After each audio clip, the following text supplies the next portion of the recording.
would you evaluate the EU's response to the Ukraine war, and what would be your message to the Ukrainians that are following us? I thought the EU response was quick, decisive and united, and I was very pleased, both in terms of imposing sanctions and also giving military support to Ukraine. But now we have to continue that effort and particularly impose more sanctions on Russia, but above all not to force Ukraine to make a peace treaty against their wishes, because that would involve rewarding Putin by giving him part of the Ukrainian territory. So I think we need to double our efforts, giving Ukraine the military supplies it needs to win the war, and after that then we can have peace and hopefully Ukraine to join the European Union. I think they were very heartened by the level of support they've received from the European Union and particularly from European Union countries who are not neutral or non-militarily aligned like Ireland is. At all the meetings we went to, 4 things came up. The first was military support. Ireland is in a position to help them with that, but we know that lots of, particularly NATO states within the European Union, are giving huge assistance to Ukraine. And although it's devastating what's happening, I was hugely encouraged by how resilient, how determined and how together the Ukrainian people are. So we all hope that they will win that war. And here at the EPP Congress today, I'm delighted to see such strong support from Ukraine. The imagery of Ukraine and the imagery of support for Ukraine is everywhere to be seen here in Rotterdam. Europe is standing united to support Ukraine, and that's important. But quite frankly, we need to do more and we need to do it faster. We have to deliver more weapons to our Ukrainian partners and friends. We have to be more decisive when it comes to making sure that Ukraine has a European future, full-fledged candidate status as soon as possible. And of course, we need to be tougher on sanctions against Russia.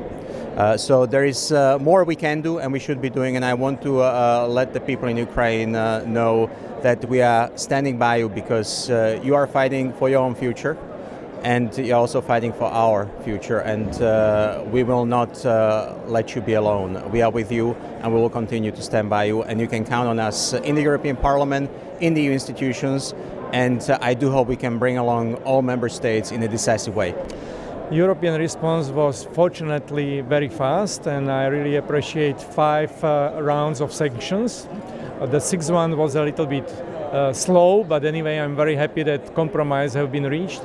And my message to the Ukrainians would be: do not give up. We are waiting for you at our common European table. The EU's response to the Ukraine war, or more or less the European response in its entirety, is unprecedented. It shows unity that we have never seen before on this planet from Europe's side. Besides the help for the military defense of Ukraine, which is important and essential, of course, we also have something that is new.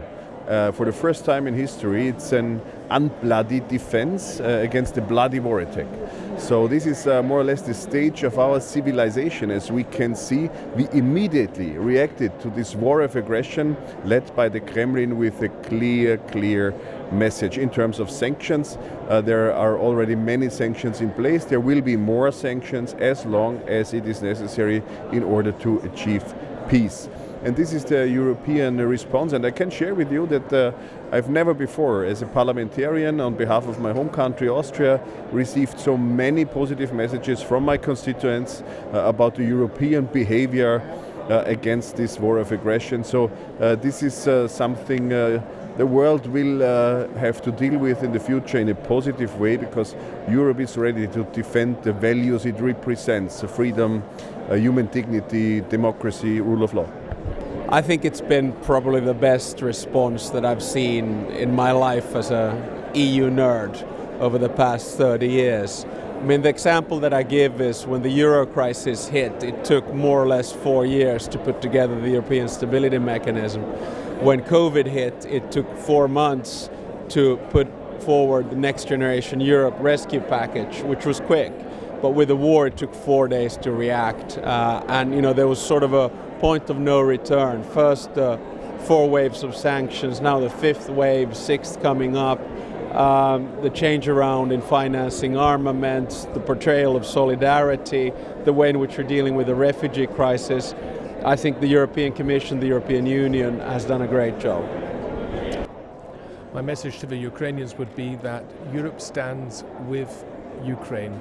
We have shown solidarity with Ukraine, we will continue to show solidarity, and we have given support for Ukraine, and we will continue to give support. This war of aggression is a barbaric attack not only on Ukraine but on the whole of Europe and on our European peace and security architecture, and the brave women and men who are defending their country, their people, their liberty. They are not only defending their own country and their own liberty and their own people, they are also defending European values. That's why I passionately am in favor of further European support for the great country, the great people of Ukraine, and on the other hand we have to put maximum pressure on the dictator in the Kremlin. Well, I would say that it was a very strong and united response, the response of the European Union to the Ukraine war, to the aggression of Russia. This was very clear since the very beginning when you had this set of sanctions. Even now we managed to agree in the sixth pack of sanctions. But I have to say that were the European peoples that were on the lead, because they pressed their governments, they pressed their politicians in order to be very tough and clear on this. So this was a bottom-up movement. It was from the people to the governments and not the other way around. It was not an European response only, it was an European people's response, and that is very good. And this is the message that I have for Ukrainians, is that European citizens are with you. And if European governments are doing something for you, they are doing because European citizens, European peoples are pressing them to do it. We are with you, we stand with Ukraine.